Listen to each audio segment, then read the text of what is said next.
Please open your workbook to your product or services selector page, and we're going to go through it together, but want to talk about what's on the page right now.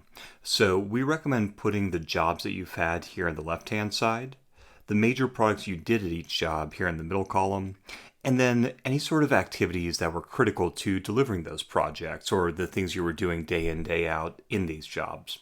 And then finally, we're going to look at the degrees and certifications that you've had down here. And I filled mine in, and I filled this in based on where I was when I left my last job to start my first government contracting company. So here we are. And as you can see, I listed really two major jobs that I had before starting my business, which was I was a Marine infantry officer and I was a consultant. And so within that, I had a couple major projects. So being a platoon commander and then things I did on deployment were the kind of the big blocks of activity. And then the individual things I was doing, and this is not necessarily a comprehensive list, but these were the big ones that stood out to me. Well, number one, I was coaching my Marines. And number two, I was doing a lot of project management and planning of different operations. I put down combat operations. And one thing I want to point out here is it's pretty unlikely that you're going to sell combat operations or anything like it to the government.